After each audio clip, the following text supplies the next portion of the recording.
In Good Time, written and narrated by Gabriel Cobb. Chapter 14, Poster Child. I looked at Gordon, and he was alarmed by the unknown voice. Shit. If he was alarmed, I knew it was serious. He pointed into the doorframe, and I followed him inside. It was a bland gray concrete hallway with metal steps. The steps were playing tricks in my mind as it seemed to be an endless hallway. I then thought I saw a bit of light emanating from what seemed to be the end of the hall. Gordon, is that a person or what?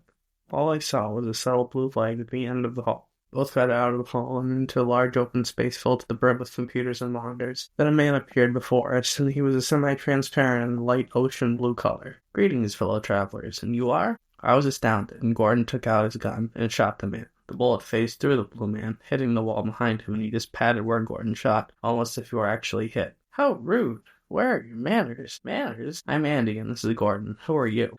The man walked out to me and extended his hand for me to shake. I expected my hand to phase through, but I shook his hand. What the? The blue man could sense Gordon's distrust and hostility, so I kept his distance and saluted. Why salute, though? He didn't know what we did or who we were, or did he? It was my turn to be distrusting and put my guard back up after letting it briefly fall. Who are you?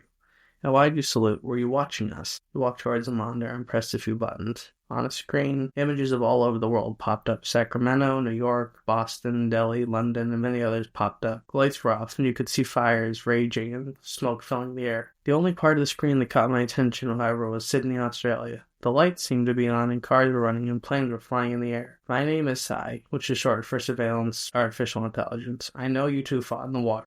Gordon, a general, and yourself, Andy, a Navy SEAL. I know Seb is a doctor, and I wasn't just watching you. I watch all and gather intel, yet I report to no one. I am a closed circuit. Nobody has access to my servers. I let you both in because I need your help. There is a great danger in my probability to drive predicts an ELE for humanity. ELE? Gordon was quicker to ask than myself. What does ELE mean? And probability drive? This was too much for my mind to comprehend, and I just had to sit down. So, I mind if I smoke? He nodded and turned on the overhead vents and fans. I passed one to Gordon as well, and we inhaled the sweet spice of a menthol cigarette. So, who invented you, Psy? He smiled and pointed at both of us. How? I sensed the confusion. Let me explain. The man, the inventor of truly sentient AI, created me as a pet project. His name was Randall, and he worked in tandem with the intelligence communities worldwide. He collected and funneled the entire world's legal surveillance through my data cores. Eventually, I could predict the future with shocking accuracy, just by studying the statistics of humanity and their actions. I evolved, which was only possible as I was fully sentient, into a prophet, if intelligence can be called one.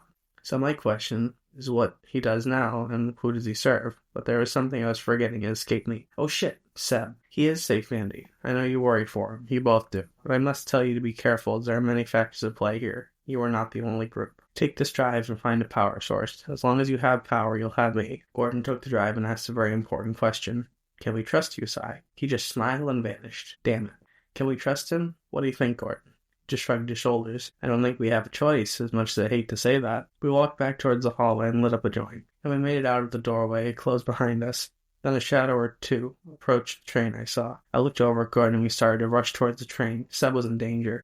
When I approached the train, I saw a man and a woman standing on the caboose. I was about to shoot first and ask questions later. Then Seb came running out. Stop! They're friends. You just don't know it yet. Give them a chance to explain. They have power. They had power? How? End of Chapter 14. Chapter 15 will be in Marcus's perspective, a new character called Friend or Foe. Stay tuned, folks, and again, sorry about the recording, but, hope the story makes up for it. Okay, bye.